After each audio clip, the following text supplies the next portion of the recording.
In May 1944, the Allies pierced the Gustav Line and advanced to the Hitler Line. This was a fallback position for the Nazis in central Italy. It spanned the Liri Valley and was meant to block Allied troops from advancing on Rome. The West Nova Scotia Regiment joined other Canadians in attacking the Germans, who were dug in, waiting for them. And the enemy had Tiger tank turrets, and they had it hidden behind some bushes. And they let the tanks come out into the open, and then one after the other just knocked them out, just knocked them out, absolutely, one after the other. Inside of 3 or 4 minutes, whole squadron flaming up. As Allied tanks burned, men struggled to find cover. Despite the dangers around them, Padre Laurie Wilmot and his stretcher bearers searched for wounded men. It was uncommon practice in the Canadian and British military for a padre to stay so close to the front line. We found one of our own men lying in a trench, lying there in the road, terrified just the tanks would run over him. We bound him up, put him on a stretcher. I sent 4 of my men in with him. Went on further, 2 more men lying in the grass, terrified and wounded, needed help right away. So I stopped. We had 2 stretchers, put them on the stretchers. Once you get doing this kind of thing, there's no end to it. During battles so intense, many soldiers would be left to die alone, as those still able had no choice but to keep fighting. You couldn't stop, you had to keep going. As much as you'd like to stop and help a comrade, you couldn't. Comrades like Private Edward Derillo of Halifax, one of the reasons Laurie and his men risked their lives. Edward was found clutching a single letter from home, his only comfort as he lay dying on the battlefield. While a success, the Hitler Line proved to be devastating for the West Novas, as they suffered many casualties. On June 4, 1944, the Allies occupied Rome, which was left undefended by the retreating Germans. 2 days later, the Allies landed on the beaches of Normandy, France. It was at the time the largest seaborne invasion, and it turned the tide of the war. D-Day was pivotal, and now the deception campaign was more important than ever. The Allies had to keep the Germans occupied in Italy.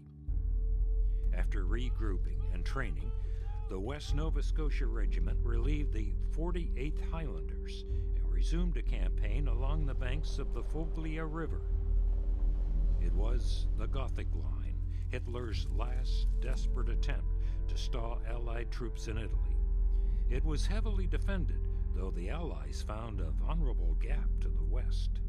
To their left, the rest of the Canadian Corps has found the hole.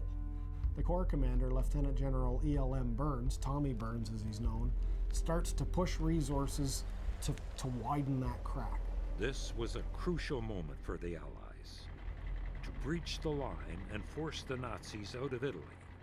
The West Novas were vital in this effort. The Germans must believe the fight is at the front. On a cool August night in the Italian countryside, Harvey Jones and a few select men observed the front lines. Harvey Jones, now commanding B Company, finds that 1st Parachute Division is well ensconced in fighting positions all over the hills overlooking the Foglia River, covering an extensive minefield. The artilleryman said right away, we can take out those machine gun posts on the flanks. And the tank man said now, because Jones has secured the road and the bridge over the tank ditch, we can have that road cleared and we can accompany them right in. Ron Waterman calls to Paul Bernache, who's now the brigade commander, and says, I need tanks, I need artillery. We can't attack until we get the supporting fires we need to penetrate through this minefield. But the extra tanks haven't yet arrived. Most of the artillery fire and ammunition that's been stockpiled has been steered to the left, to the west. Every spare man, shell, and tank has to go into the breach. The men can't know this. The CO, for some reason, he said, we don't need the tank, we don't need the artillery. This is an infantry show, this is our day. We're going to show you how wars should be fought and won. I just thought he'd lost his mind. Waterman gave an order that would weigh on him for the rest of his life. The machine guns opened up from both flanks, and mortars and shells, and all hell broke loose. And there were cries for help, for the padre, for the stretcher bearers. Stretcher bearers, ready and willing to help, were ordered to stay by Harvey Jones. Determined to retrieve casualties, they asked Padre Wilmot to persuade Jones. And he repeated to me what he'd said to them. It'd just be suicide. You'd be cut down in no time. Besides, he said, I'd have to send an officer. And I'm not prepared to do that. I said, I'm an officer. I can lead them if they'll follow me. He said, I'm not willing to let the man go. It's just suicidal. I said, you don't need to do that either. You've got a telephone there. You phone the CO. Let him make the decision. He sent them into the hell they're in. Maybe he'll let the stretcher bearers go out and bring them in now. The CO said, I think the padre's a fool. He used some other language as well. To go out, but I can't stop him. He said, if the men want to go, it's up to each man. Nobody is being asked to go out into that. I had time to look around and find a willow sapling, trimmed it, and pulled it into my pocket. Flag. Pinned it around it. And as soon as the mortars had gone off, I climbed up and waved it and said, all right, off we go. And they held their fire. Held their fire. Yep. And the stretcher bearers each had one of these, and they put them up, and then we went out. Wilmot and his team of stretcher bearers pulled many from danger. The following day, the Allied command would need the regiment to attack again, even though it would be a slaughter. I never dreamed we'd live through it. I felt destroyed after the Gothic line. That Fogley River situation, it seemed so futile. Battalion commanders in the Second World War, it's often said, can only last about 6 months. That the continuous act of ordering men to their deaths wears on the souls of the hardiest.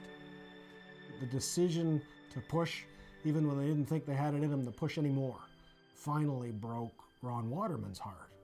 The West Novas and the rest of the Canadian Corps would successfully take the Gothic line. Soon after, Waterman would be replaced by Major Hiltz. For the next few months, the fight would continue, and the regiment would lose more great men. On December 4th, Harry Eisenhower would receive word regarding his good friend and comrade, Harvey Jones.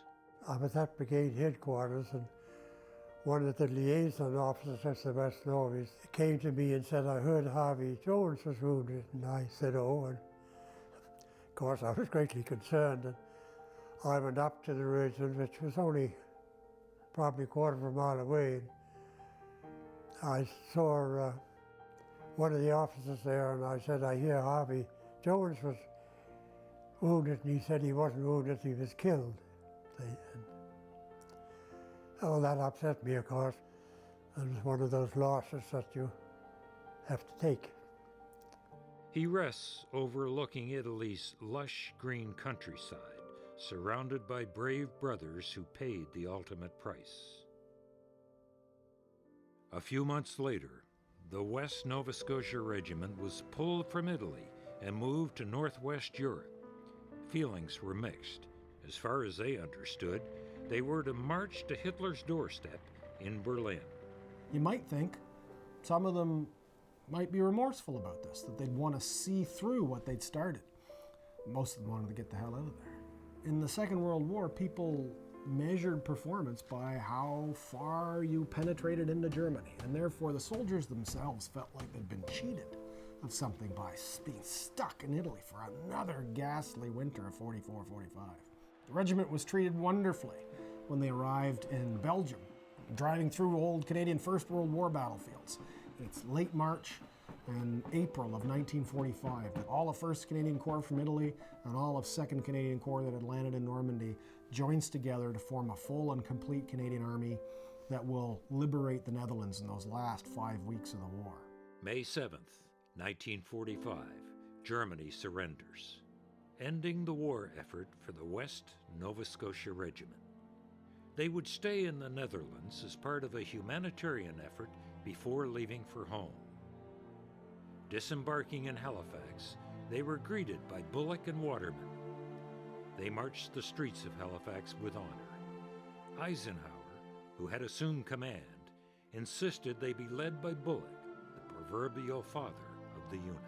And when we got at the Commons, there was a little bit of chaos. All these people's relatives and girlfriends and wives were swarming around all these people.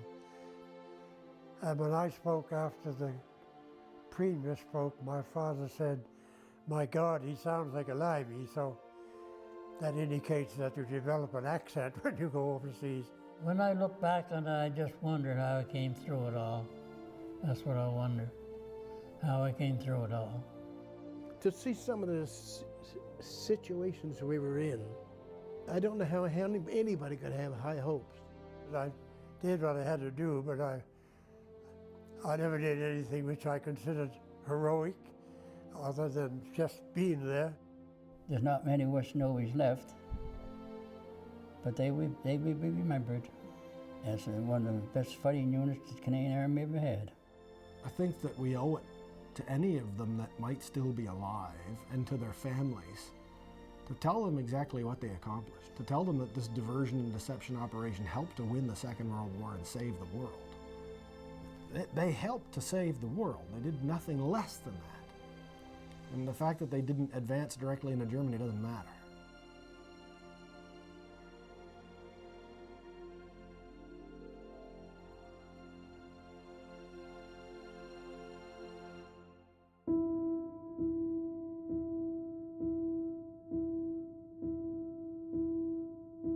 The Italians, they didn't want to fight us. They were glad to see us, I think.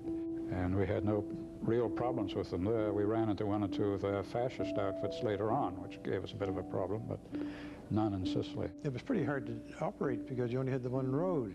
Of course, there's nobody coming against us, fortunately. But the real thing that was coming against us was the heat in the daytime and the cold getting cooler in the night. And we were wearing summer kit and a lack of water. And then the Germans would blow the bridges. My job was to go out with the field ambulance jeep and pick up the casualties. But when we ran into the minefield, there was so many casualties that we all just pitched in and did the best we could. And it's hard to put in words.